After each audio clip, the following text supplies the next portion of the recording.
ఈరోజు ప్రభుత్వం ఏదైతే ఎన్నికల మేనిఫెస్టోలో పెట్టామో కర్నూలులో హైకోర్టు బెంచ్ పెట్టాలని చెప్పి ఆ రోజు ఎన్నికల మేనిఫెస్టోలో చెప్పాం.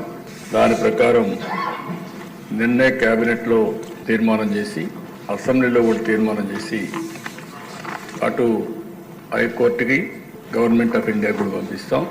వీలైనంత తొందరలో కర్నూలులో హైకోర్టు బెంచ్ రావడానికి ఈ ప్రభుత్వం అన్ని విధాల ప్రయత్నం చేస్తాం. ఇంత మునుపు ఏదైతే అక్కడ లోకాయుక్త కానీ స్టేట్ హ్యూమన్ రైట్స్ కమిషన్ కానీ ఇలాంటి ట్రిబ్యునల్స్ ఏమైనా ఉంటే అవి కూడా అక్కడే ఉంటాయి. అవి కూడా షిఫ్ట్ చేయడం లేదని చెప్పి మరొకసారి తెలియజేస్తున్నా.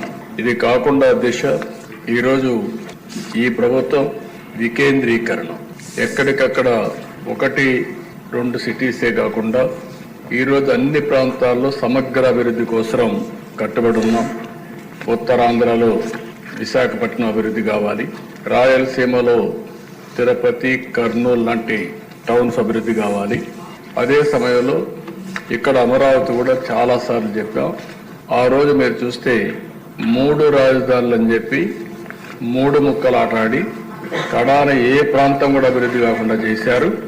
ఆ రోజు కూడా రాష్ట్రం మొత్తం తిరిగి కర్నూలులో కూడా ధైర్యంగా మన రాజధాని ఏదంటే అమరావతిని చెప్పించింది తెలుగుదేశం పార్టీ ఎన్డీఏ అని చెప్తున్నారు.